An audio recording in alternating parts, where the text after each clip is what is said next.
Yes, yes, yes. It's a beautiful day. A beautiful, beautiful day.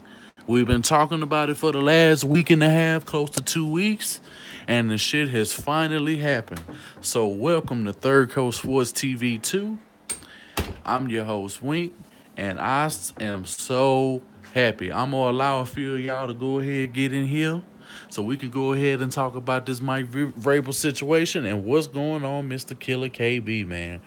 This shit is absolutely the greatest thing that's happened to us this entire off season. Nothing is more better than Romeo Cannell being the defensive coordinator once again and getting Mike Vrabel off of this team.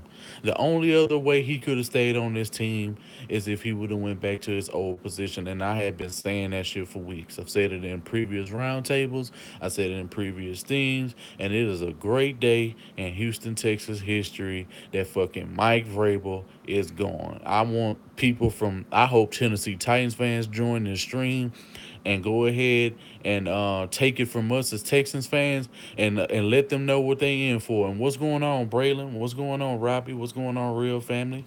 Man, y'all hit that like button because we gonna have a few minutes to talk about this shit. And I'm so happy. I'm so happy. Jesus Christ. Romeo Cornell is back in the fold. We don't have to worry about who the DC is going to be. We don't have to worry about how the defense is going to look next year. We don't have to worry about the secondary being out of whack. Yeah, it does feel like we got rid of 17. You know what I'm saying? A weight is lifted off of our fucking shoulders. We've been talking about this shit for like 2 weeks now. Various Texas tubers been talking about this shit. You know, if Ray Ray even gave his take on who we felt we should cut, and I always felt Romeo Cornell was gonna be the man if Mike Vrabel wasn't here, and because I didn't see any other options to come back and implement any philosophy. And at the end of the day, why would you want to change if it's any continuity that the Houston Texans need to have, and that's DC to defense, because it was clear when he was at the helm, he was getting shit done. He was getting it done left and right, and at the end of the day, it's nothing else that I can feel than how this man is off of this team. I was on sports. I just finished streaming with Honcho and his little stream just for a little bit, and man, um, I was in Sports Fan Entertainment stream before that. And if y'all know who Sports Fan Entertainment is, he's like a serious man. What's going on, Joshua? Y'all all hit that like button, man, when y'all come in. Man, I was in Sports Fan Entertainment stream, and he's like a big Titans tuber. He's probably the biggest Titan tuber that I know about. And Adrian, what's going on, man? And yeah, that is true. That is true, Mr. Killer KB. And he was hot. Like a lot of Titans fans. Yeah, he's a Titans fan. A sports fan entertainment, he's a Titans fan. Brian Gang, yeah, and it's absolutely amazing the fact that these dudes took a flyer on this man with limited coaching experience as a defensive coordinator, and y'all really think that this man is going to appreciate it, and y'all really think that this man is going to bring anything to your organization that Mike Malarkey wasn't already bringing. Like, he's worse than Ken Wisenhunt and Jeff Fisher. Like, I would much rather have Jeff Fisher as the head coach of the Tennessee Titans if I was a Titans fan over Mike Vrabel. That's how serious it is, because Mike Vrabel, in terms of his scheme, and who the hell are you gonna hire as an offensive coach? Like, who are you gonna hire, or are you gonna keep Dick LeBeau, because Dick LeBeau isn't certain to keep that job as DC. If he fires Dick LeBeau, like, what is that defense really gonna look like? The Titans are not in for a lot of, yeah. Oh yeah, they're definitely in for a lot of mediocrity. And y'all go ahead and y'all hit that part. And no, I see a situation like this, Braylon, because too many people have been inquiring about him. I think he's gonna get elevated. Man, YouTube hating on y'all, sending no notifications for you guys. Oh, you didn't get no notifications? Oh, well, you must have just been on and just I must have saw an update. I don't know what's going on, bro. I really don't. I don't know. I don't know what's going on. I got the notification. Okay, yeah. See, I see a few dudes had got the notification because as soon as I clicked the video, a few people. It didn't take people to get you getting all notifications. All right, then. Yeah, man. I'm so glad. Schematically, I just feel the only thing I feel that Romeo needs to do is just change the scheme a little bit. But he did. Good thing about him, he did run a lot of 4-3 the previous season. Just said he wants to work for Vrabel as the D line coach. Hey, he can do that. He can do that. I mean, I don't have no problem with that. I mean, if he wants to do that, then cool. I don't have no problem with that at all. He has a relationship with Mike Vrabel. I would expect things between them two to still be kosher. You know what I'm saying? Could it work out? It potentially could. But at the end of the day, I'm glad for the Houston Texans to get Rack back in the fold because he's who we needed. We should win a Super Bowl before Cannell retires. It's hey, it's possible.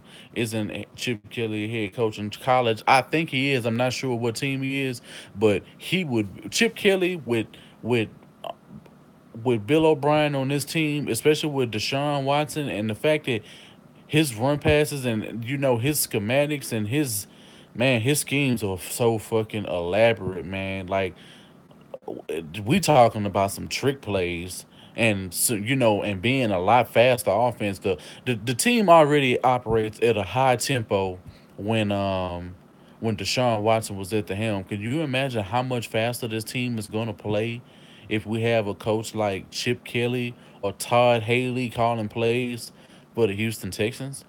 Like Todd Haley has had so much success with Pittsburgh and Mike Tomlin for so long. Like and for if we was to get a guy like that in the fold and to lessen the blows and get Bill O'Brien to concentrate on just managing the game, then this team will end up having a lot more success. When he can focus on player acquisition, he can focus on when to take timeouts, he can focus on this and that. It's just I don't know who Edgar Bennett is from Green Bay. I don't know who that is, and I'm not impressed with Green Bay's system. I'm only impressed with Aaron Rodgers and Devontae Parker. If we're being real, and Jordy Nelson, I'm not really impressed with anybody on the at least offensively on the Packers at all. You see your last comment, Yeah, yeah, I saw the Bruins. Yeah, I saw it. I saw when Ray and Braylon had said it too. Yeah, I'm so happy he's back. The best thing that happened to us, literally, other than drafting Deshaun Watson last year, getting Zach Cunningham for it, and making a lot of moves, and you know, making sure that dudes is playing a lot better to their abilities, which they would never do if Mike Vrabel would have stayed here. Because had he stayed here, and I think they made a conscious decision because they don't want to waste talent, especially considering that we got a lot of dudes who are in their fourth and fifth year and they need to develop. And you're missing out on development if Mike Vrabel stays on this defense as a coordinator.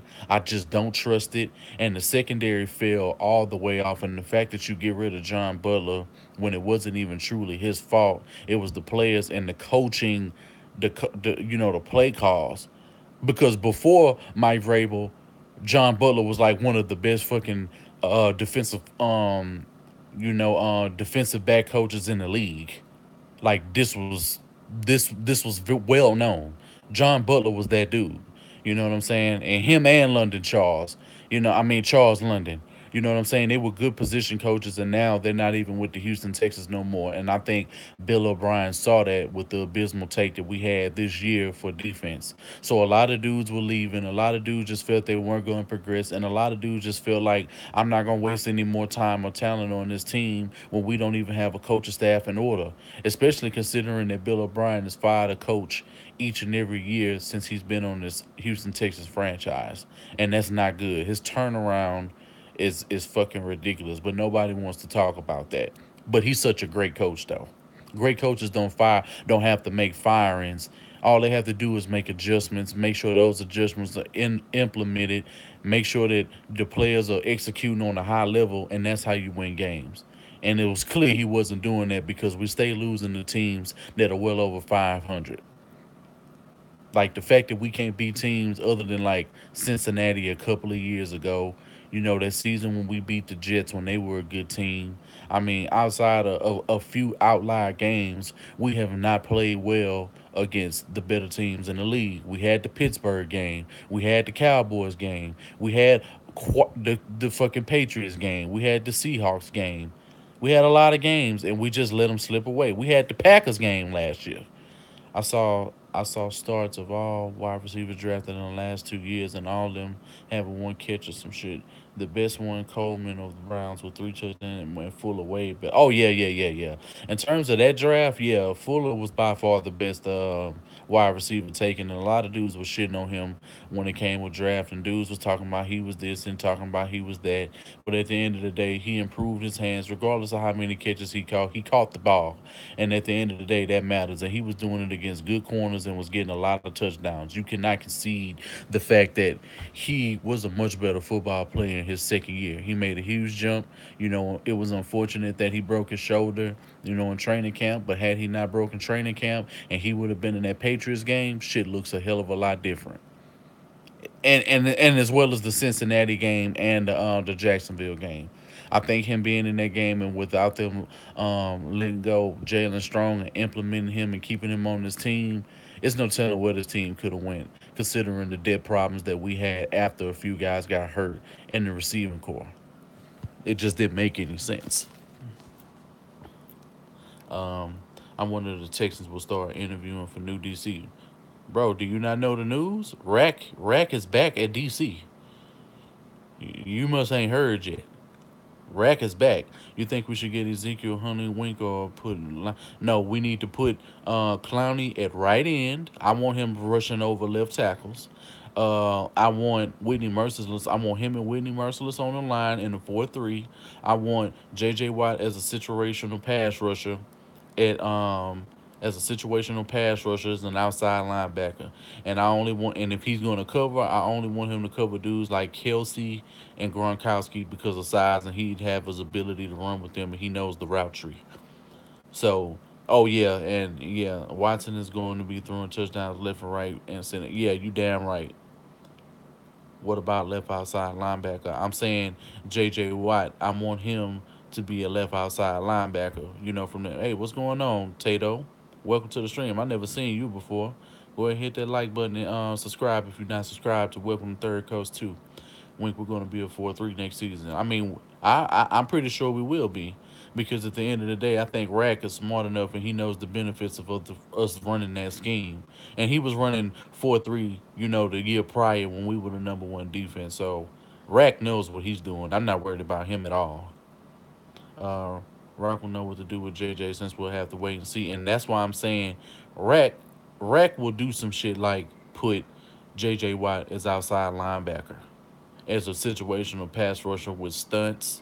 And you mean to tell me only on passing downs he has to come in, rush the passer? He's gonna be fresh the whole game. He's not gonna have the trauma of having to treat his body after every game of being up front on the D line. Like, that's gonna benefit him a hell of a lot longer if he ends up staying on this football team for the next 2 to 3 years. If y'all want to make sure that J.J. Watt is a consistent impact on this Houston Texans team going forward, that's gonna end up having to be the move. Because if he goes back to the D line, his ass will be hurt in 5 games or less. With Mike Vrabel, with Vrabel gone, we're gonna have a feeling of some hope. Oh yeah, absolutely. The defense is gonna be top notch all over again. We don't have to worry about that. I'm not. The defense is now the least of my concerns. Now the secondary is about to improve dramatically, and now I don't hate Kevin Johnson so much, and he can end up staying on this team now, because he was only productive under Romeo Cornell. Under Mike Vrabel, he looked lost. He lost his steam. He lost his ability to learn how to cover. He was just making dumbass mistakes. Sign a corner, and I agree with that. You think trust me, they're gonna sign a corner. If they go get Tremaine Johnson, or they go get somebody like that, I see a situation where he definitely moves Kareem the strong safety now.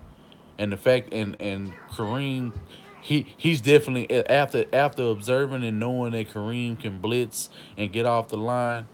Is he good, bro? He's probably the best Tato, if you go watch the Houston Texans last year and you go tell me, and that'll tell you everything you need to know. Go look at the numbers. Go look at his passing numbers since he's been over the Houston Texans since he's been here since 2014. Come back to this post and let me know what you think because he's been by far one of the best coaches in terms of secondary since he's been here. That's not even the secondary was never a question.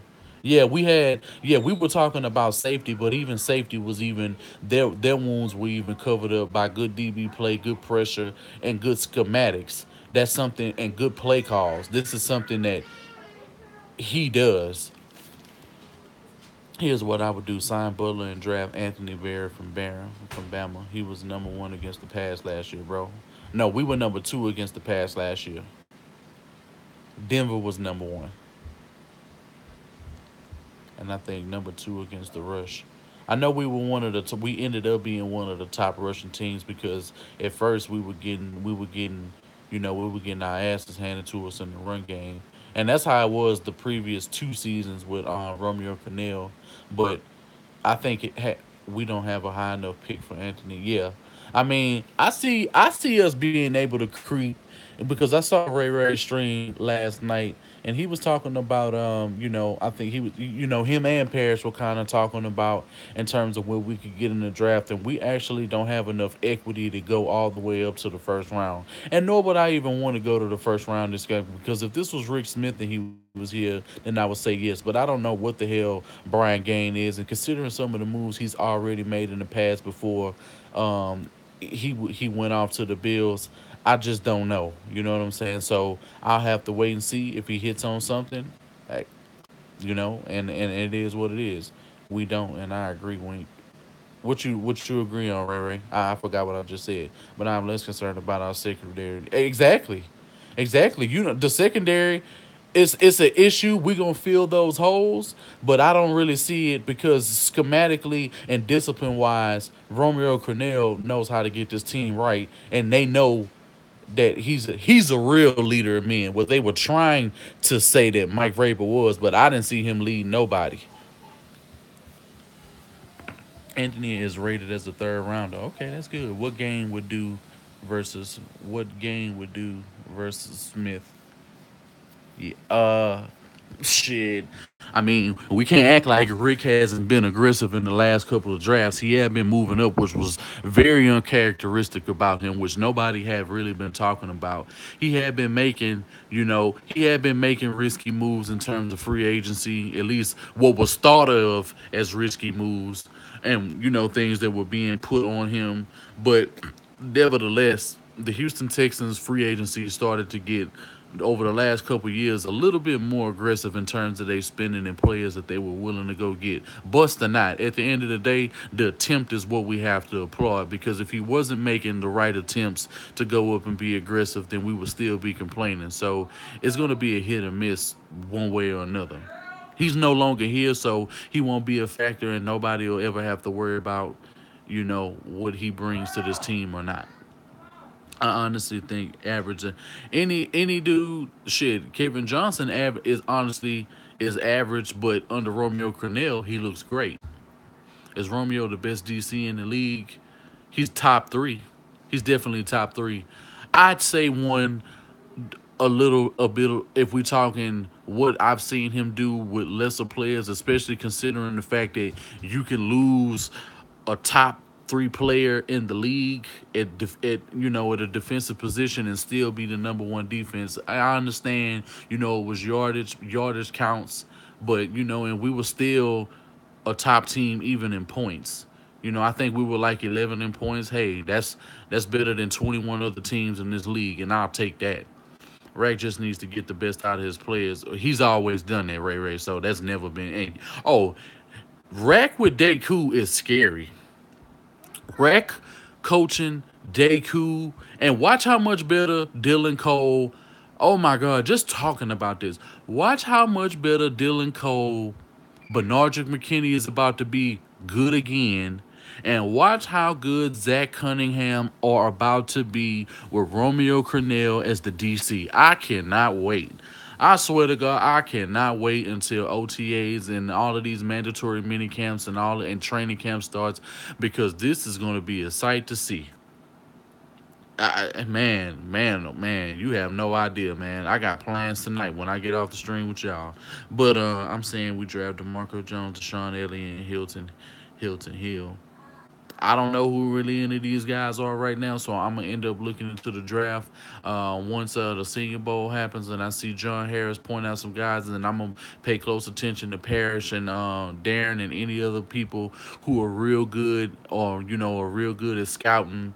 Um, college players, then I'll go ahead and because it's only specific people that I'm gonna listen to. My man Lawson, that's on NFL podcast, and Ray Ray, as well as a few others that I can name. Once I see the tape, then I can go ahead and I can make my own decision. But I don't know everybody who's coming out, and that's why it's kind of hard. Man, I don't follow college like that.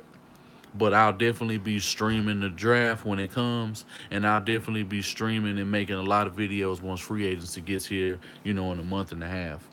Oh man, I can't wait until this next month and a half is over. I'm waiting on March 9th because I cannot wait to see who we get in free agency.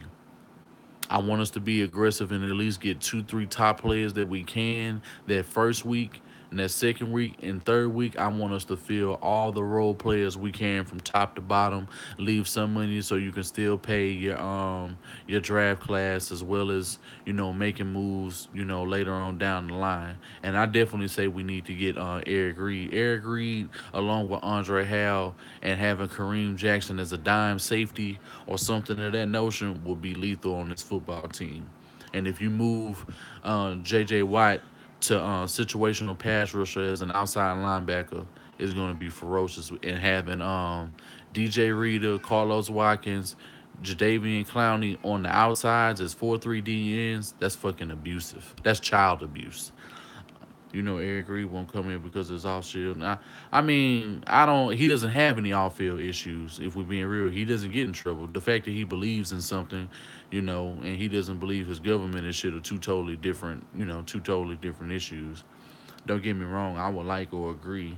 Yeah, I mean, we'll see. I mean, he's no troublemaker or anything like that. So we honestly could still take a flyer on him. And at the end of the day, if you want good football players on your team, regardless of what they believe in, if your ideologies as men don't match up, that doesn't matter. We're only here to win football games. So anything outside of wanting to win football games and having the best players that you can to be part of your football team is blasphemy. And at the end of the day, I'm going to make a video every week shaming the fuck out of Bob McNair if he doesn't bless off on Brian Gaine, because at the end of the day, the final say so is on Bob McNair, because he approves these shitty ass contracts and he's paying them.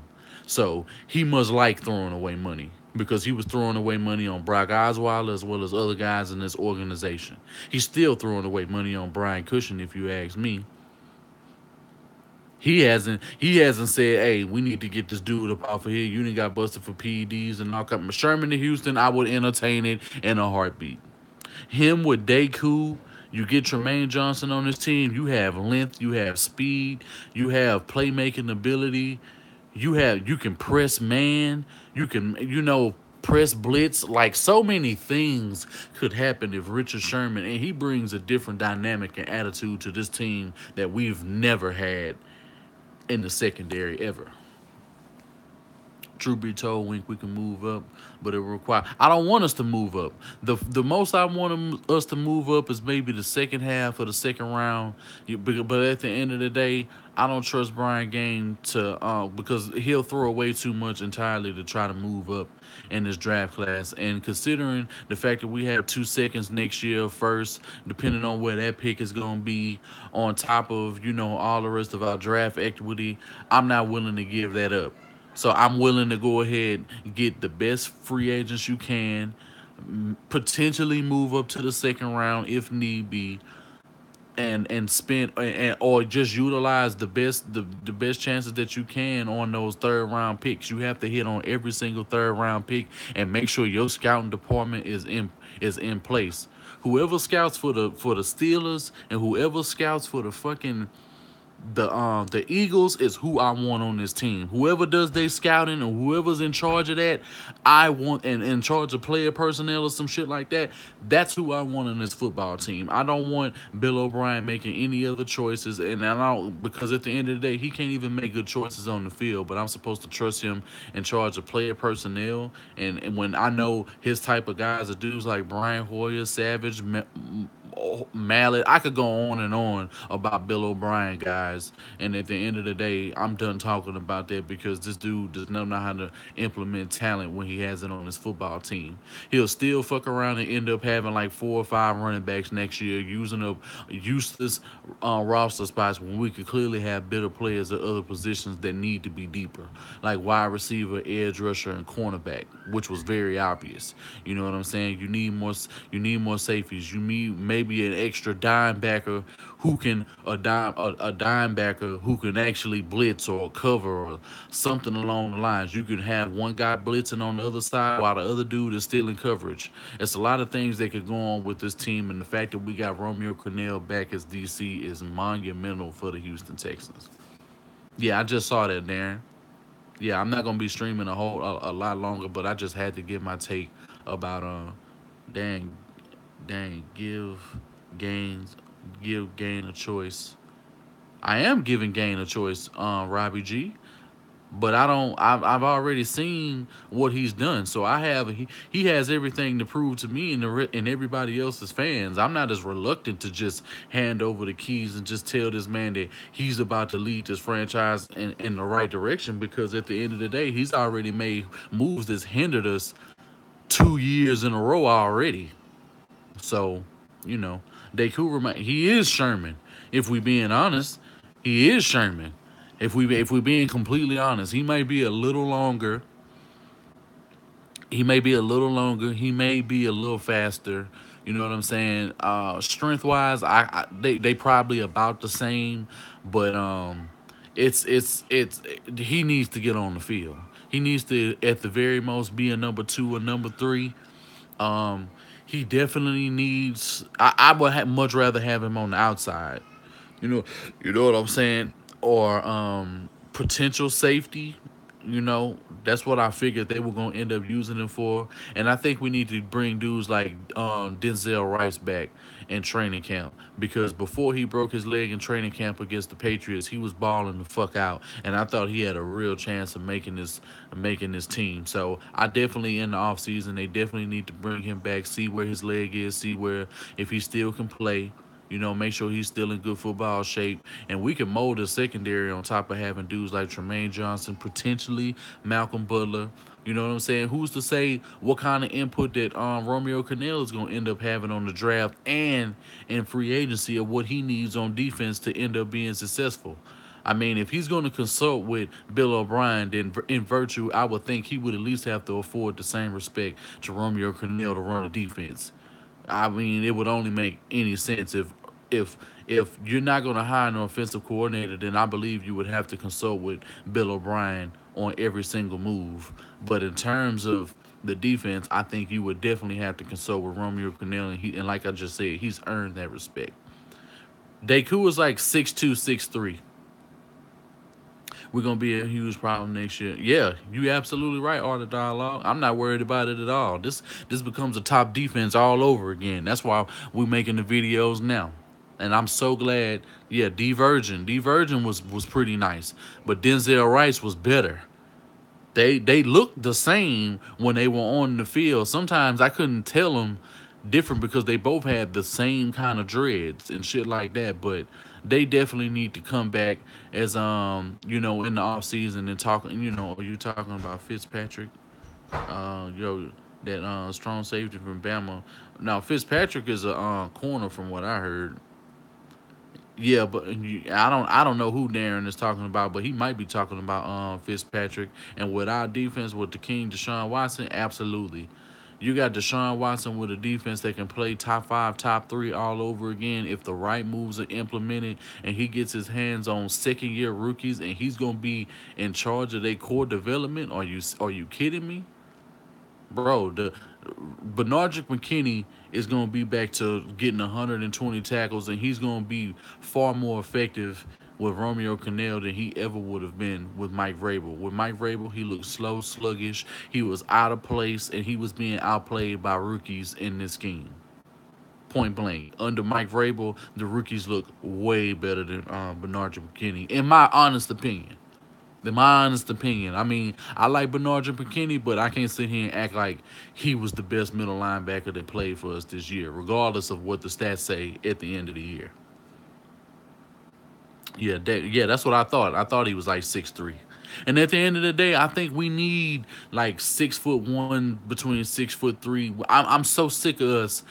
The days of getting small corners, those days are over. They have to be over.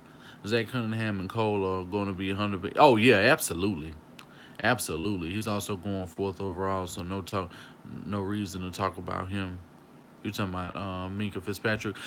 Hey, Berkeley Ross, corners don't go that high, and just by virtue, corners do not get drafted that high. Now, if we saying five, but four creeping into the top four spots, I don't see that. Not even Jalen Ramsey went in the top four, and he went number five overall by the Jags. What, like 2 years ago, which was crazy. I mean, teams like Dallas are definitely hating that move because I like Zeke. I like Zeke, sure, and he makes Dak a hell of a lot better. But at the end of the day, I, everybody in that draft, I'm taking Jalen Ramsey first. It's not even a question. Jalen Ramsey has to go first in that draft. If the Browns were using and they had their helmets on right, sure enough, I know, Philly, they ended up getting Wentz, and I know old buddy the Rams, they end up getting golf. So I mean, the shit is working out for them because they developing, they got good play callers, and they got more guys around them now. But Jalen Ramsey was hands down the best pick of that draft.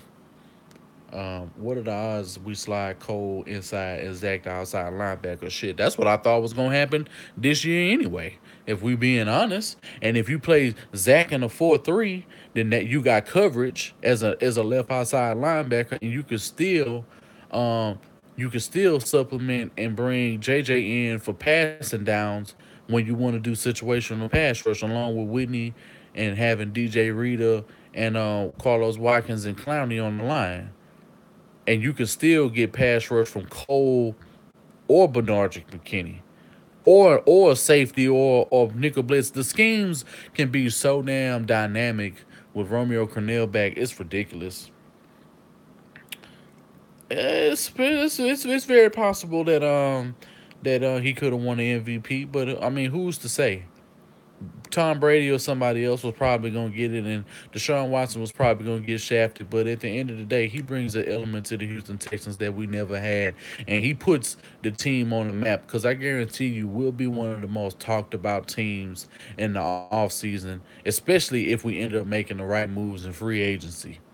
We are going to be talked about, and if we can get our draft right, and if things are going right in training camp, and no particular injuries are happening, then yeah, Cole as an outside linebacker would just feast on the edge. He would. It's a lot of things that he would be able to do. He would be able to provide shit and coverage, and it's just a lot that can go on. You got Whitney, you got Bernard McKinney, you got Cole, or you could have Cole, Merciless, and Cunningham. I mean, there's so many variations because I would definitely play that. If I'm playing a 4-3 on third downs, that's going to be my package. I will not have Bernard McKinney in coverage on third down. It just can't happen. He's shown over his 3 years in certain situations he can cover, but more often than not, he can't cover in space. He's shown this, and he's more of a run stuffer than he is anything. And he is more effective when he has big guys playing in front of him to run downhill to make plays and fill his gap assignment. This is his game. This is who he is. I praise him for that. But at the end of the day, on passing downs, he cannot be used or be trusted. He's burned us entirely too many times in coverage. I like, yeah. Watson brings a swagger like Magic Johnson. Hey man, I mean, he's his own person at this time. I don't even think he can be compared because I don't think I've ever seen a player like him. True enough, I can compare him to dudes like you can mix him in and say he's like Aaron Rodgers and Russell Wilson at the same time, like combined. But Deshaun Watson is going to be his own entity, and people will be comparing in the future and the next 5 to 10 years. Expect comparisons, and people are going to start saying he's the next Deshaun Watson. That's exactly what's going to be saying. Cole would be Simon 2.0. He's better than Cole is better than John Simon if you asking me. Vrabel turned B Mac into a coverage linebacker. Now he didn't. I won't say that. I mean he never really showed up in coverage, but I can definitely say in terms of how he would be used on blitzing plays, oh man, he would add another, and he knows how to time his blitz. That's one thing I do love about Bernard McKinney. Whenever he gets the chance to blitz, he capitalizes, and he does not whiff on plays when he blitzes. His timing is perfect. He knows his gap assignment, and he gets to the quarterback and finishes anytime he blitzes. So I am definitely cool with him doing that and giving us another pass rush element that we are, along with the other elements that we have that meshes on this team. So I mean, it's in our favor to go ahead and make sure that this man gets everything that he wants and he needs to be successful, because we can't waste time. Will Cole be better? Yeah, I think he will. I think he will. To be honest, I think he has better skill than Bernard McKinney already. If we being honest. When I saw that play he did when he ran step for step with Juke Johnson and intercepted the ball, that play right there is better than any play I've ever seen Bernard McKinney make in his whole career. That's just me though. That's just me. I don't know how anybody else feel, but you just don't understand the dynamics of that play for him to drop that far in the coverage on a wheel route when he was supposed to get burned by a player way faster, and he stayed step for step with him on the sideline, picked the ball, get your. It was just crazy, man. What's up, Brandon?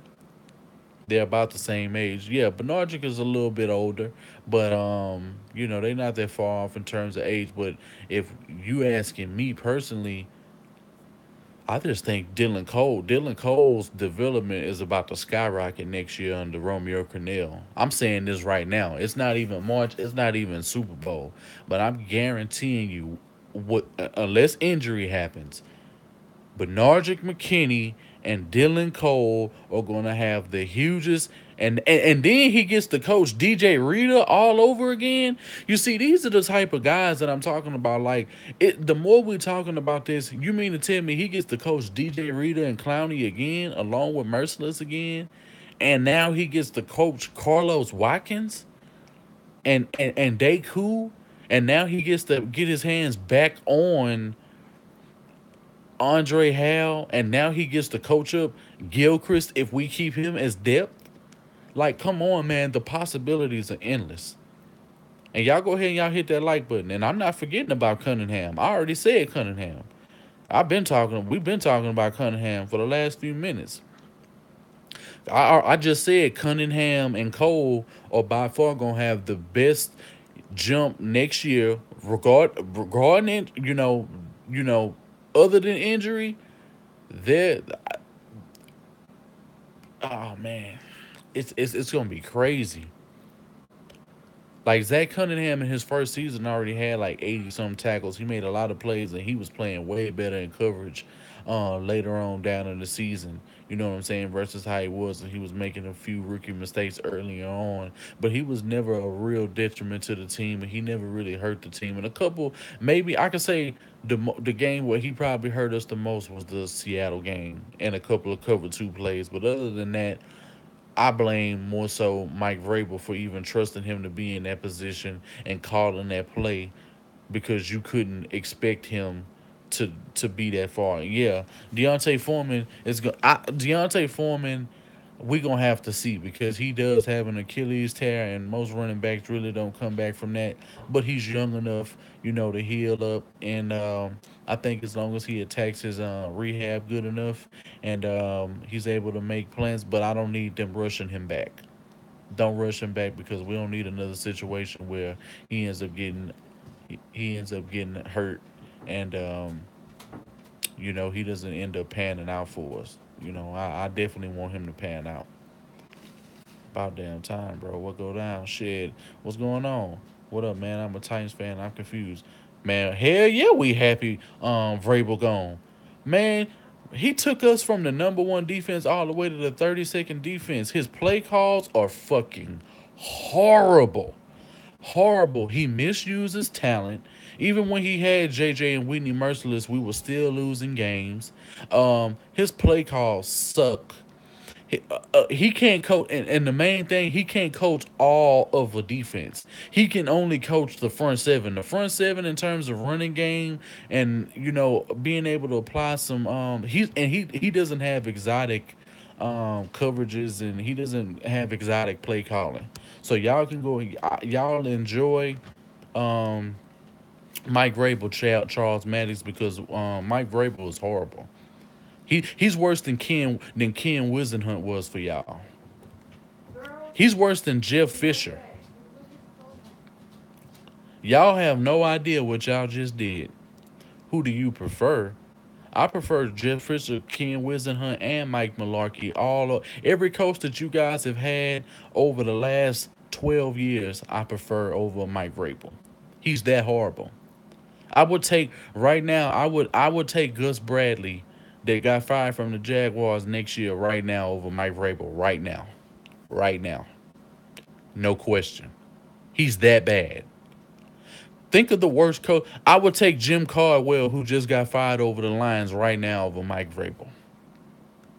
Right now, Marvin Lewis, bro, he's a Hall of Famer compared. He's a Hall of Famer compared to what Mike Vrabel will ever do. I guarantee you, Mike Vrabel will end up getting fired from y'all within the next year or so, and he's gonna set y'all team back so far. He's gonna set y'all team back so far. Oh, and Marcus Mariota's development, y'all can go ahead and y'all can chalk that up as a major loss. Chalk that up as a major loss. Y'all defense, and the fact that y'all don't even know if y'all gonna even be able to keep Dick LeBeau on y'all team. I would be so worried about that if I was a Tennessee Titans fan, because no of these Tennessee Titans fans are not gonna talk about that, because Dick LeBeau is the only bright spot in terms of anybody that they have as on the coaching staff for the Tennessee Titans that is even making any type of impact. And y'all still haven't even let Terry Rubisky go. And who do you think y'all gonna get as an offensive coordinator? The only options you would have had they been in play would have been Chip Kelly, and he's already been with fucking DeMarco Murray, and that didn't pan out. I mean, he's worked with Marcus Mariota. That might have worked, but at the end of the day, he's coaching for UCLA now, so that's out of the window. The only option that y'all guys have right now, if Sean Ryan was able to get away from us, y'all might have a chance. But the only other guy that y'all should even make a play for or even be concerned about, since now that y'all have Mike Vrabel as a head coach, is Todd Haley. If y'all can't get Todd Haley, I'm just telling you right now, y'all gonna finish fourth in the division. It's that real. Hold on, let me finish this real quick. I'm listening. I'm listening. No. Oh, I didn't even know what you had going on. And we got our number one defense back. You damn right, Tedo. Texans blow. Shit. We'll see how y'all look now that y'all got Mike Vrabel. We finna see how much y'all finna blow. We finna see down because y'all got the worst coach in the division. So thank you. If you a Titans fan, Brian Horncastle, thank you. We appreciate it. Thank you. Thank God. God loves us. He loves us. The football gods, whoever made this decision, is the greatest decision that we've had during the off season. We couldn't. It's nothing. We can't thank you enough. Yeah, they absolutely do. Thank God for them, because if we didn't have these dudes working, bro, if we didn't have these dudes helping us out when it comes to start making key moves for this franchise, this shit, you bullshit. Hey, I'm bullshit because y'all got Mike Vrabel now. Yeah, okay. That's cool. I'll be that. Y'all go ahead, y'all enjoy that. Yeah, oh yeah, they definitely took out the trash. Like, Mike Vrabel is Ninja Turtle sewer water. Like that's what he is. Like you trying to change the name back to what you trying to change my name back to what it used to be. What was that? You literally don't know anything about what you're talking about. The dude hasn't even coached the game. Nigga, I know exactly what I'm talking about, nigga, because he's coached in our games. What are you talking about? I know what Mike Vrabel is, you fucking idiot. You're the one who don't know, and you're the one who's gonna find out. He's worse than Terry Rabisky, Mike Malarkey, Mike Munchak, Ken Wisenhunt, Jeff Fisher. Jim Caldwell, he's worse than any dude who has coached over the last 20 years. He is that bad, and he will tear your team fucking apart. I'm guaranteeing you this. Y'all actually believe what Ian Rappaport and all these dudes are saying on fucking NFL Network, talking about he's a leader of men? Get the fuck out of here. How the fuck did you have the number one defense prior? You actually won 3 Super Bowls with Romeo Crennel.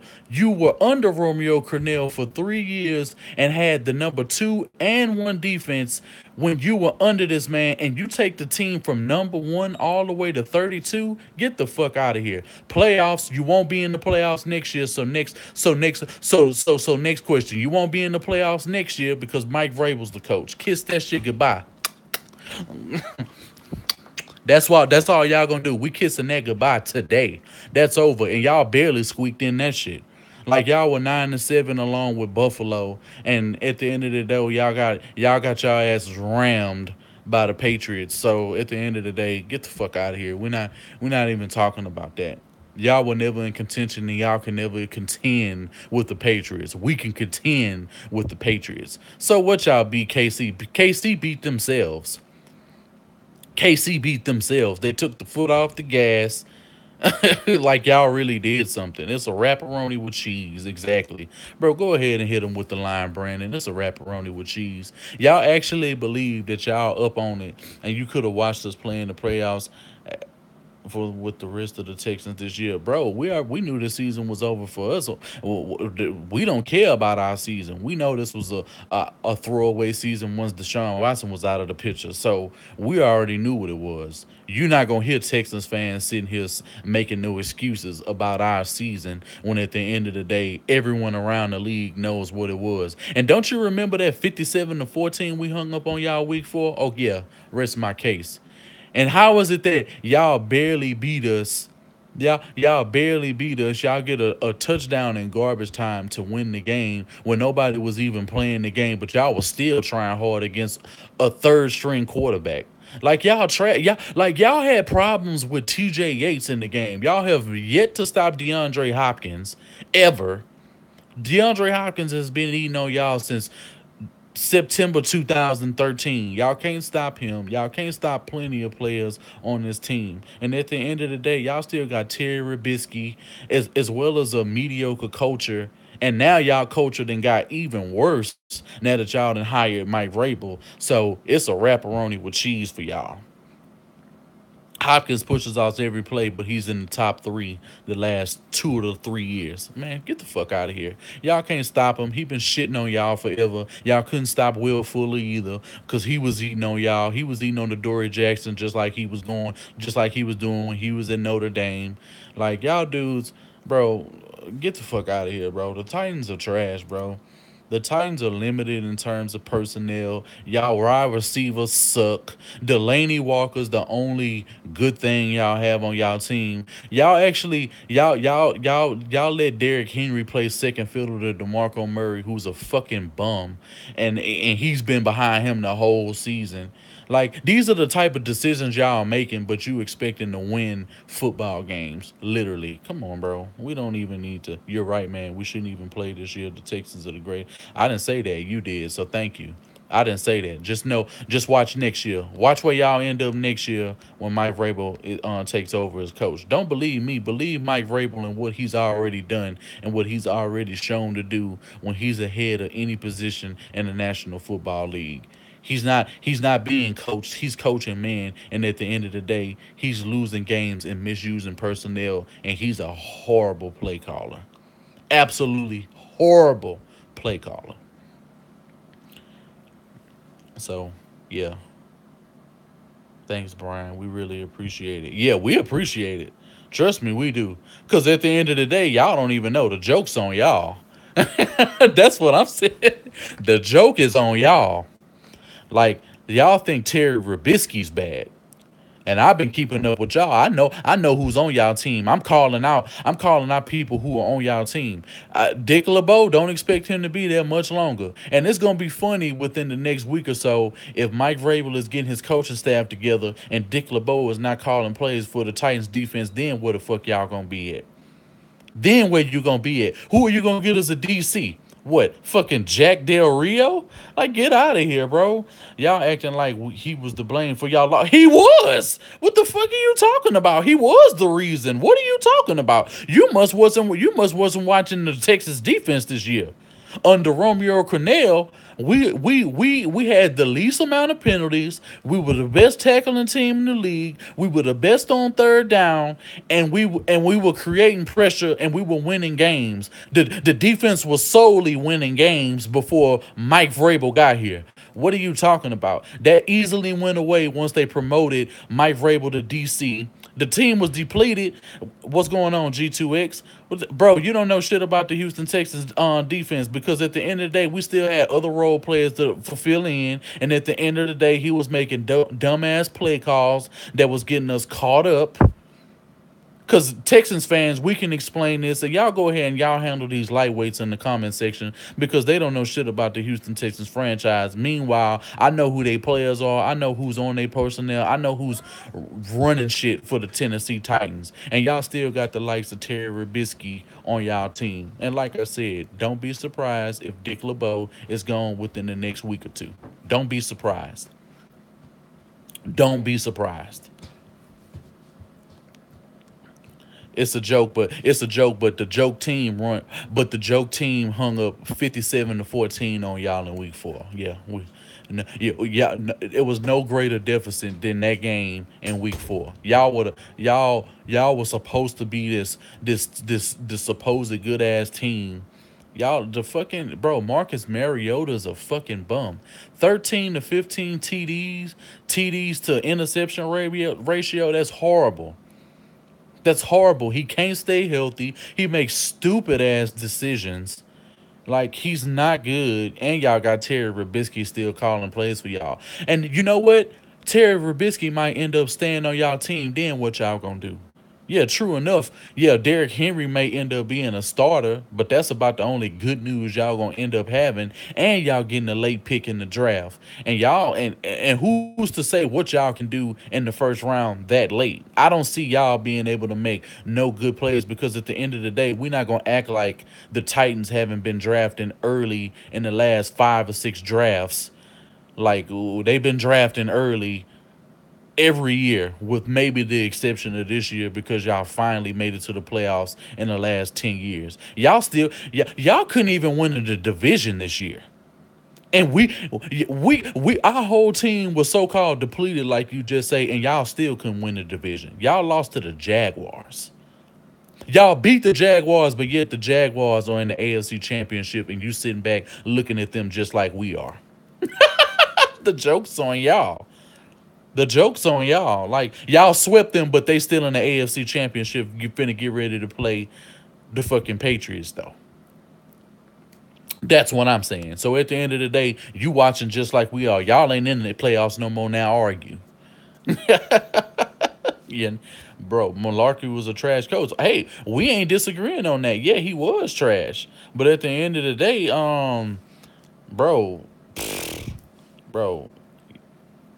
Mike Vrabel I'm telling y'all, I'm just trying to tell you, bro. You new to the stream. I'm not sure if you subscribe. Trust me. Yeah, you'll trash. What? Okay, Malarkey was not ready. Pats knew, the whole world knew. No, obviously the Titans world didn't know, because the Titan world was gassing them up. Shit, you can't tell that to MJ from Sports Fan Entertainment. He was saying otherwise. And he's the biggest Titans tuber y'all got. Guarantee you. He didn't even play him out. He didn't even outplay him this year in 7 games. How the fuck is he gonna outplay him next year? Get the fuck out of here. Did you forget who our weapons was? Because they didn't forget y'all in week 4. You know what I'm saying? We didn't forget you when we played you again. Like, as long as we got DeAndre Hopkins, bro, y'all always have problems with us. Always. It'll never be a game that he's not a major impact on the game. Oh, he's pushing off. He's pushing off. But he has 100 yards and he's scoring touchdowns on y'all at will whenever he wants to. Y'all rolling coverage, y'all doing everything. Yeah, when's the last time y'all won a division and y'all haven't y'all just now y'all went to the playoffs with a 9-7 record, and still couldn't outbeat the Jaguars and win the division. So not only did you sweep the team that won the division, but the team that y'all swept is in the AFC Championship right now. How does that work, Sway? How does that work? I don't know how that works. Adoree Jackson is horrible, bro. Sure enough, he played better down. The best person in their secondary is Kevin Byard. I will give him his due. He is a beast. He's the best dude on y'all defense now, hands down. He's better right now. I'm willing to concede right now he is better than Jarrell Casey. And he's been the staple on y'all defense for the last 4 or 5 years. Like, he's better than him. He's notable. He's gonna end up having development, but just know y'all secondary is about to go down. I'm just telling you, this dude sucks. Mariota had more picks than touchdowns. Exactly, bro. But they talking about this dude Mariota was better than Deshaun Watson. He gonna end up having a better play. He gonna end up outplaying Watson next year. Yeah, man, Miles, trust me, I'm not even really entertaining this because Deshaun Watson in his first season did better and was in MVP talks, something that fucking Mariota was never in. He was in offensive rookie talks. He made the all rookie team. He did things in games that Marcus Mariota would ever do. He hung up. Matter of fact, he beat Mariota and the other quarterback that came in because Mariota's bitch ass couldn't even stay in the whole game. He's only played one full game against the Houston Texans his whole 3-year career. And that was what, week 14? Where he finally gets a win. When he finally gets a win against the Houston Texans. How do you make an all rookie team in just 6 games? 6 full games. How does that happen? Unless you a beast. Everybody knows he a beast. Everybody in the division knows he a beast. And ask them dudes who was playing against him in week 4 if Deshaun Watson not a beast. Are you serious? We didn't even need Watt and Merciless to whoop y'all ass again in week 14 if we have Deshaun Watson on the field. Y'all not even y'all are afterthought. Y'all don't even make the playoffs if Watson's on the field. That's a guarantee. That's a guarantee. Y'all don't make the playoffs if we still have Watson in the game.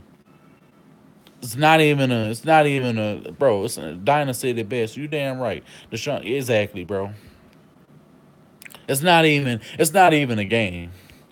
Like, we did whatever we wanted to do with y'all week 4 when we had somewhat of a healthy team. And you mean to tell me even with a depleted team and a third string quarterback and all y'all could do was win by 11 points? Y'all are fucking pathetic. And y'all were a full strength team when we played the second go around. Y'all did everything to make yourselves feel better. That y'all had to throw a halfback flip pay in a game that was already out of reach that we weren't gonna win anyway because y'all had the time and we had just turned the damn ball over or did some shit like that with a third string quarterback. And just to make yourselves feel better, y'all had to run a play that nobody was even worried about. Y'all take it for 75 yards, score a touchdown that could be 24-13, and y'all think y'all did something and still got bounced out of the playoffs. And y'all barely won against Kansas City because they were making shitty play calls. And yeah, hurting Travis Kelce helped y'all out in the game. Because if Kelce is still in the game, y'all get brutalized. Yeah, y'all, I'm not on that no more. But I'm finna wrap this up. I'll be on in a second. Yeah, so I mean, Watson was a beast, but yeah, but do that shit for 16 games. Shit, Mariota ain't never done it for 16 games, and he been playing how long again? I'll wait.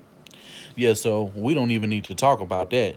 This is comical. You goddamn right. Whenever you want to laugh, go ahead and subscribe, bro, and come to Welcome to Third Coast Sports TV, bro. I'm gonna be doing plenty of streams you can follow through. I'm just a football fan, and I'm telling you, and I'm giving you real perspective. True enough, I'm a Texans fan, but at the end of the day, this shit is cool. You laugh, yeah, trust me. You acting like you. I wouldn't be. I'm telling you, bro. Go back and go look at the Houston Texans defense week in, week out. Even when J.J. Watt and Whitney Merciless was on the field, and look at his play calls. Get the all 22 film, diagnose it, and watch how his secondary played, and look how his front seven played, regardless of injury. And you come back and you tell me if you feel comfortable about Mike Vrabel being the head coach of your football team, and especially and if he doesn't hire Todd Haley to be y'all offensive coordinator, you're really in deep doo doo. Like, so don't even, so y'all can go ahead and chalk this shit up and just know where your team stands, because y'all don't have any good offensive play calling. You haven't had it. Y'all been hindering the development of fucking Marcus Mariota since he's been on you guys' team. First it was Ken Wisenhunt, and then the last 2 years you guys had Mike Malarkey, and he wasn't doing about shit. He had Terry Ribisky calling plays. Y'all got Agent Dick LeBeau, who could die at any moment, still calling the plays for y'all defense, and he's the only bright spot y'all even had on y'all guys' team. I can almost guarantee you he was fully involved with the Kevin Byard pick, and that was by far the best thing that's happened to y'all defense over the last 6-7 years, because y'all haven't been a factor. Y'all haven't even been talked about since this year and the year before. Y'all think y'all really doing something as a team, and it's not even personal what I'm saying, but like, y'all just now starting to trend up. Y'all haven't won or been to a playoff game. Like, I don't even remember the last time y'all won a division. Somebody type me the last time that the Tennessee Titans won the division, the AFC South. 2008. That's a damn shame. And the Texans have won 5 of the last 7 years. We can just keep going. And that's with mediocre coaches and like Bill O'Brien, because he's not that good.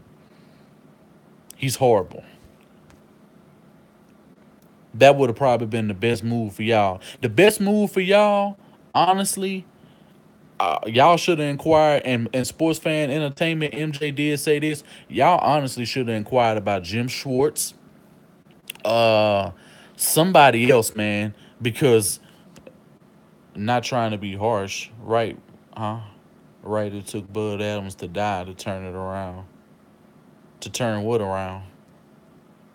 The Oilers were a winning franchise before it got sold. So I don't know what you're talking about, but anyway, um, the Titans haven't been good in years.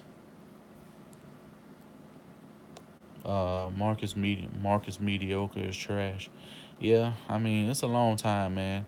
It's a long time coming for y'all. I'm glad y'all having success, because they don't do nothing but make the damn division a whole lot better. And the fact that y'all know y'all record, and the fact that y'all really believe that y'all are really contenders in the AFC right now, it's not like y'all have a full team of winners other than the O line, who's okay. I mean, y'all were much better last year than this year. Derrick Henry definitely has to start, and y'all definitely need to change your pace running back to run alongside of him. Corey Davis has underwhelmed and has not been good this whole season. Fucking Taywan Taylor sucks. Eric Decker sucks. Who's behind Delaney Walker, who can catch footballs as a tight end on y'all team? Don't worry, I'll wait. Delaney Walker's getting old. He's what, like 35? Um, he's like 35. Davis versus New England. Yeah, and the score was still 35-14, right? Okay. Oh, yeah, that's what I thought. What did Marcus Mariota do in that game when he really has to show up? Don't worry, I'll wait. Um, because of decisions Bud was making, Rooston Webster. I don't know what you're talking about. You must be talking to somebody else.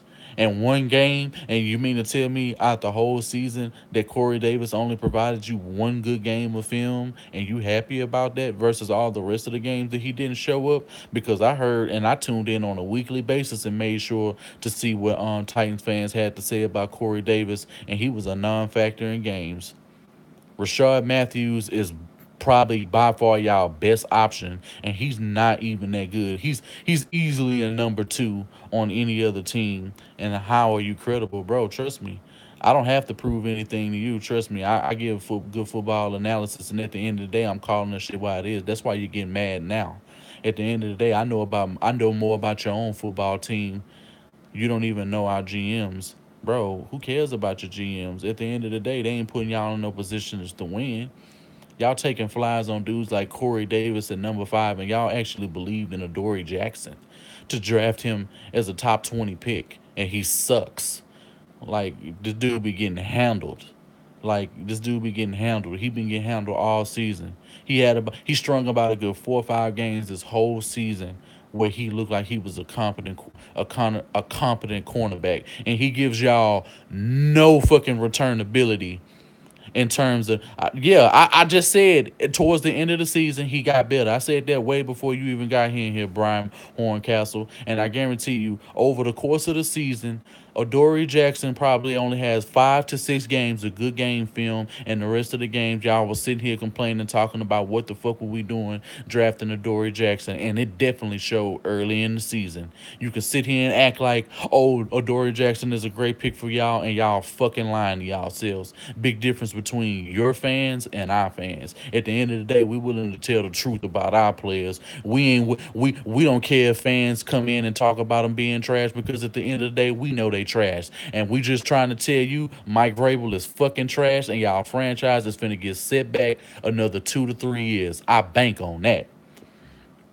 We can trust me. If trust me, put the deed up to your house. I guarantee you, y'all are gonna be shitting yourselves over the next 2 to 3 years.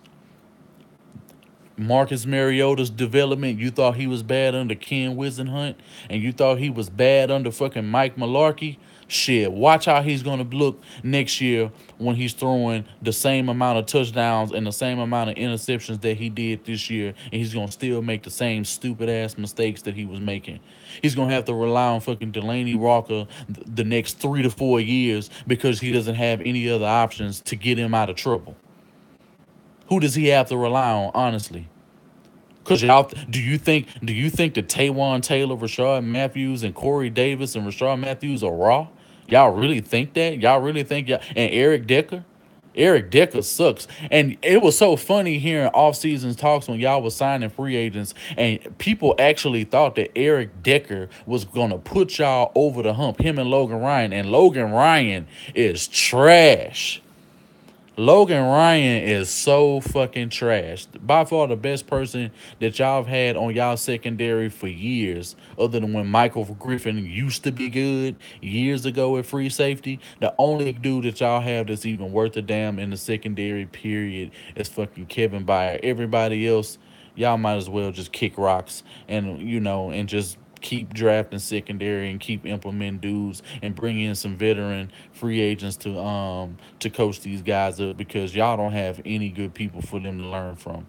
And if y'all truly believe in fucking dudes like Logan Ryan and Avery Williamson sucks.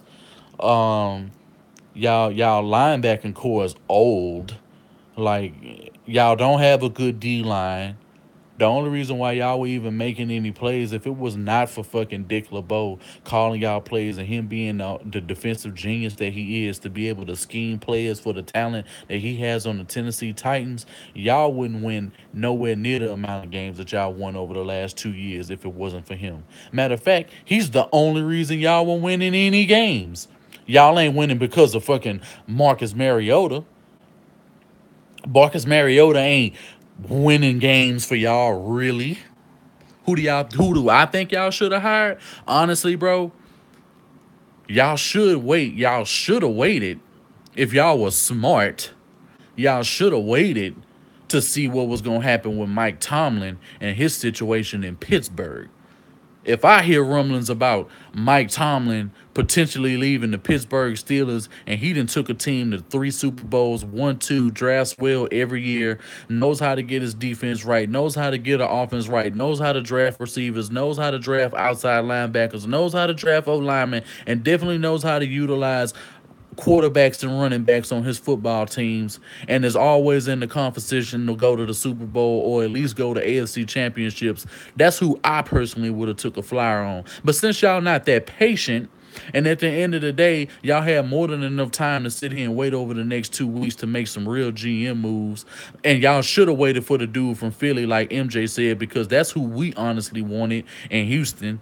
That's what we were waiting on. Or y'all should at least try to get Nick Caserio from New England. But y'all ain't, y'all shit, y'all got just as less patience as the Houston Texans does. The only reason why we brought Brian Game back is because of nepotism and the fact that he was here in the organization a year prior. Well, 8 months prior. If it wasn't for that, we probably wouldn't even have a GM right now.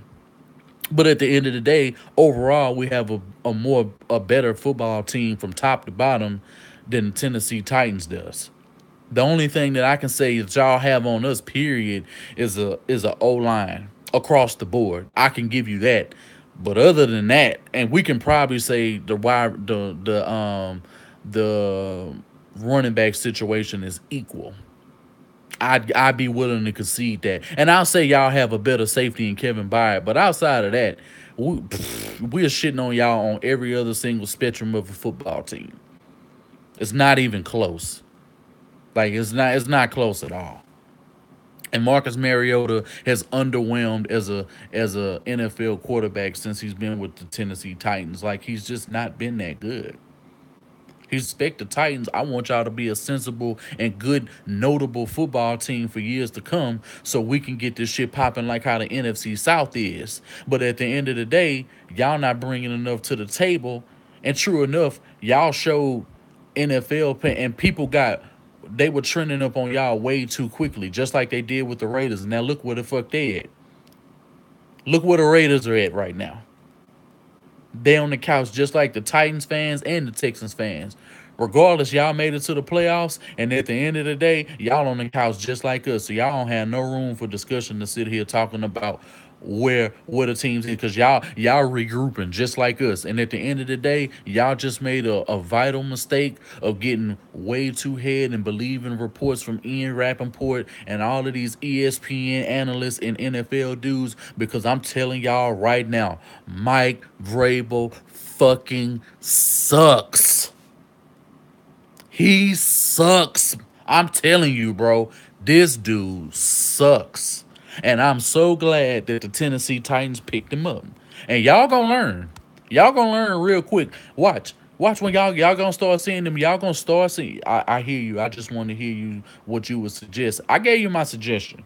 Derrick Henry is not a good quarterback. He's not a good running back. Shit, he's better than DeMarco Murray. And at the end of the day, he should have been starting over DeMarco Murray all season. Right or wrong?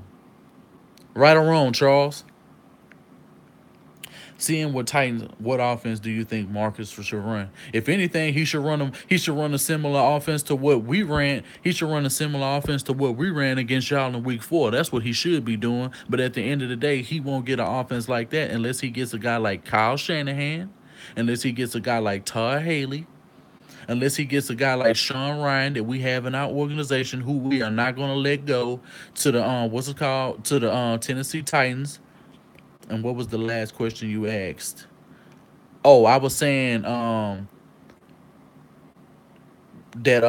Henry is much better than DeMarco Murray, and he should have been starting the whole season, right or wrong. He's and overall, y'all don't have no y'all wide receiver, and the fact that y'all still got DeMarco Murray on y'all team eating up cap room, when at the end of the day he's not even good anymore. I wouldn't take another year. I would make sure. Yeah, that was Mark Malarkey's fault. I understand what he wanted to run, but at the end of the day, why in the hell would you want to have two of the same type of running backs back to back starting for your football team? I understand you want to wear teams down, but at the end of the day, you don't have any dudes that gonna get breakaway speed unless they getting through skinny creases and the O line plays to a high level every single game. And honestly, y'all should have kept Mike Malarkey. That would have been way better than y'all having Mike Vrabel. But I'm so glad y'all took him. I'm not. Hey, I ain't apologizing, and no, and neither is neither is no other Texans fan. Just start going to Texans videos and see how we feel about Mike Vrabel, and y'all get the point. And just go back and go look at some of the team film. If y'all can get all 22 film on the defense and watch every single game and watch the things that Mike Vrabel did in them games that he should have did, and the fact that he was willing to put players in the worst positions that they don't even play, and his schematics sucks, and his play calling don't even get me fucking started. I'm glad y'all believe in him that much. I'm so glad that it's the moment that he made it to y'all football team, Romeo Crennel was immediately the defensive coordinator all over again. Don't watch that film, bro. It's horrible. Exactly. Yeah, hey. Nah, Mal Miles, they need to see what they're getting themselves into. Don't deter them for what is they gonna see inevitable. I'm just going ahead and I want them to be prepared now, so when it comes back later and they refer back to this video, they can't say that I didn't tell them so. Just like other Mike, I want encourage them to go ahead and look at the film right now. I want y'all to check the film out. What is January? What 19th, 20th, the 20th? Because the Errol Spence fight coming on tonight. Y'all make sure y'all tune in to Showtime and watch that. If y'all need a stream and y'all in the boxing and y'all want to see the Errol Spence fight, if y'all don't have Showtime, go on batmanstream.com and you can watch every sporting event in the world whenever a sporting event is home. That's from football, college, anything. Y'all had a stout D pressure every week. I'm blind to what you were talking about. Bro, you're dead ass wrong, bro. After we lost Christian Covington, after we lost Whitney Merciless, after we lost Dylan Cole for some time, after Kevin Johnson was not playing well in this damn defense, after fucking the safeties were getting burned left and right, after fucking Whitney Merciless and JJ Watt go out, along with good ass role players that we had. I don't know what you talking about, and you don't know what you're talking about. So at the end of the day, that's not no excuse. That's not no excuse just because you having that ain't no excuse, because at the end of the day, coaching fundamentals was still horrible amongst this football team. Go look at their tackling angles. Go look at how many tackles that these dudes whiffed on. Go look at the play calls that he made in certain spots and was getting killed. Mike Vrabel's defense gave up the most 60+ yard plays in the league this year. And we were dead last in scoring defense. That didn't happen until Mike Vrabel took over as the Houston Texans defensive coordinator. If that shit would have happened, if fucking Romeo Crennel gets here, we still win 8 games. Even with that roster, even with the same roster, because he's a much better football coach. He's a much better mind. Yeah, cover 2 was killing us, bro. Cover 2, we could not run cover 2. We could not run cover 4. We couldn't do a lot of things, bro. Are these guys not second and third round guys missing these plays? Bro, these was first rounders. What is you talking about? These were main dudes playing on the damn defense. These are everybody that was in the damn secondary was a starter. The only dudes we seriously lost were in the front 7, which was Jadeveon Clowney. Not Jadeveon Clowney, JJ Watt, Whitney Merciless, Christian Covington. Kevin Johnson was out for like 4 or 5 games until he came back, and he was trash when he came back. He had Kevin Johnson, correct me if I'm wrong, Texans fan, Kevin Johnson had maybe like 2-3 games this whole season where he looked good. I know distinctly the Rams game, because we was all saying, bro, now he looked like Kevin Johnson again. And I think he played good against the Browns and like one other team. But I want to say that second Colts game. But other than that, bro, he was horrible. It was too many communication breakdowns in the secondary as well as the front 7. Dudes were out of their element. They looked lost.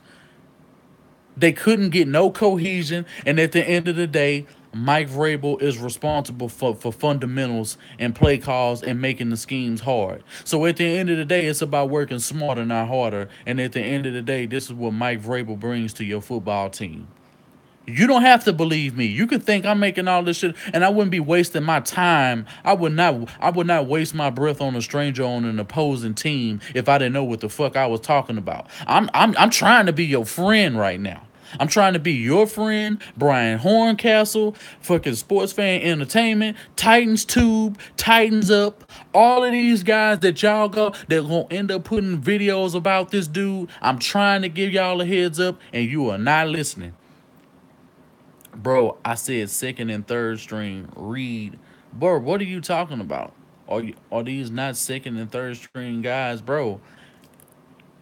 It was first string dudes too. It was mostly first string.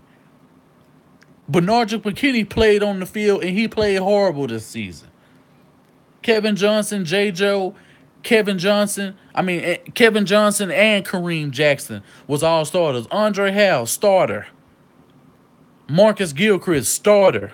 Jadeveon Clowney, starter. He was the only reason that we were in a whole lot of games. If it was not for Jadeveon Clowney, this team wouldn't have won even the fucking Cardinals game if it wasn't for Jadeveon Clowney. If it was not for Jadeveon Clowney being the man that he is, we weren't even in none of them games. Hell, we wouldn't even be in that second Titans game if Jadeveon Clowney wasn't in the game. And y'all know who he is right now, don't y'all? And y'all still had problems with him. And we had a depleted roster. And y'all still had problems with him. So, this is what I'm saying. Even with all of the problems that this team had, and let's make no mistake, if we don't lose Deshaun Watson, it doesn't matter what the defense did because he was able to still put up 40 points a game playing the game. I know the roster was depleted. Everybody in the world knows that the roster was depleted in certain areas. But at the end of the day, over 70% of the team who were actual starters when the season started played throughout the whole season. With the exception of 4 to 5 players on the defense being out of the game, everybody else who was a true starter started. So you don't know what you're talking about. I made this point already, but I guess I'm talking too fast for you. At the end of the day, all the corners, all the safeties, and with the exception of the outside linebackers, everybody else played at their starting position. And hell, we were even losing dudes who were as depth, like Christian Covington. Like, this is what I'm saying. But that's no excuse for the team to still play as bad as they did. And the only reason they played as bad as they did and they weren't up on their schematics, fundamentals, technique, as well as other things you need to win football teams, because we're not going to act like the Tennessee Titans got a mean-ass pass rush. Y'all ain't got no pass rush. Y'all don't get to the QB like that. It's very seldom games where y'all really look. I just don't understand. Okay.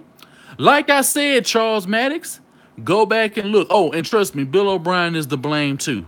We're not going to talk about how many games he won and that he took out of Deshaun Watson's hands. Don't even get me started. You really need to subscribe to the channel if you want to hear my thoughts on him, because he gets no grease from me as well as other Texans fans, and they can go ahead and put that in the comment section and let you know how I feel about him and his abysmal play calling and his abysmal game management.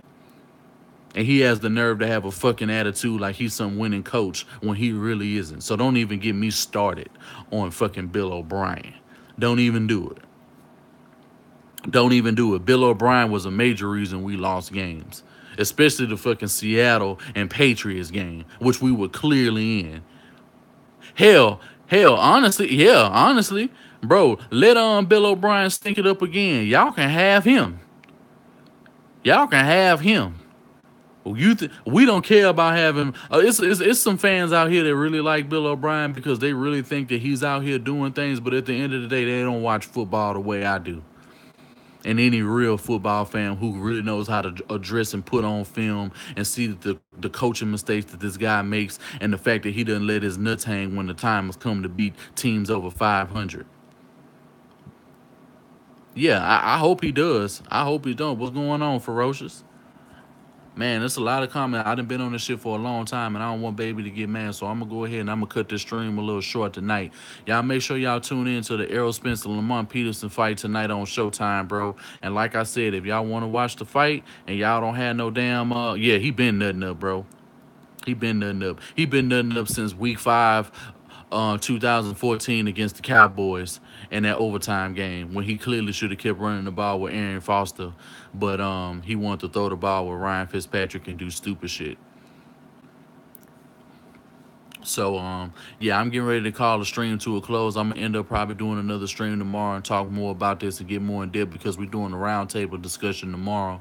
So all you guys, make sure y'all tune in to Sauce Nation and y'all see me as well as the other dudes on roundtable tomorrow, and we're gonna give our thoughts on the Tennessee Titans this celebration getting rid of Mike Vrabel. You know what I'm saying? And their soon to be demise once he takes over as head coach, and he has to implement a scheme for the Tennessee Titans. Oh man, I'm gonna see y'all tomorrow, man. Peace out.